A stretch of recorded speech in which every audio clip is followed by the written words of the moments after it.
La force d'Artis, c'est qu'on peut être plein de choses pour plein de gens. Et du coup, quand on est tout pour tout le monde, on n'est rien pour personne. Donc on a quand même été obligé de se spécialiser un petit peu. Et on a décidé, dans un premier temps, de se spécialiser vraiment dans l'industrie du tourisme et de l'hébergement. Et donc nous travaillons avec des chaînes d'hôtels et les offices du tourisme. Nous, dans notre réflexion, on avait quelques informations, un petit peu derrière le rideau, c'est-à-dire qu'on avait les prix et les prix d'achat, comme Julien connaissait pas mal les fournisseurs, et les prix de vente de produits transformés ou assemblés. On est parti sur l'idée des mélanges de fruits secs comme exemple. On a vu combien ça coûtait de les assembler et on a vu combien c'était vendu en magasin. Et là, on s'est dit qu'il y avait quand même une marge assez incroyable. Pour avoir travaillé dans des magasins bio, on sait quelle marge un magasin bio fait. Donc on s'est dit, déjà sur le prix, on peut trouver un moyen de se positionner avec des meilleurs prix.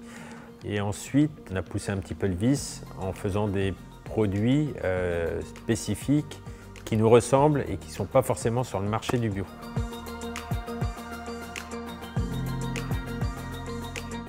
Il a fallu que je mène une réflexion quand même assez pointue sur le sujet. La grande difficulté a été de trouver des éléments sur lesquels je pouvais m'appuyer et qui soient réalistes, sachant que le sondage et les forages est une activité de niche et la formation au milieu de ça, c'est encore une niche dans la niche. Il y avait aussi une partie sur laquelle je comptais beaucoup. Je me suis trompé, mais complètement. C'était toute la partie entretien de piézomètre. Les piézomètres sont obligatoires, mais l'entretien ne l'est pas. Donc à partir de là, ce marché que je pensais porteur, eh ben, il a fait flop. Donc il a fallu que je retourne un peu la situation. Eh ben, ça s'est fait un peu tout seul, puisque le premier client qui m'a appelé, c'était pour de la formation où je n'étais pas installé. Et ben, ça s'est enchaîné que sur de la formation. Avant de se lancer dans quoi que ce soit, il a fallu quand même vérifier si notre idée était viable. C'est beaucoup plus simple d'aller voir des investisseurs et des soutiens institutionnels si vous avez une idée viable que si vous avez une idée qui ne l'est pas. Grégoire a intégré le programme Entrepreneur Leader de l'EGE. Je lui ai dit, écoute, si on arrive à avoir le soutien financier et institutionnel d'autres acteurs que juste nous, ça veut dire que le projet n'est pas viable que dans notre tête, mais qu'il est vraiment viable.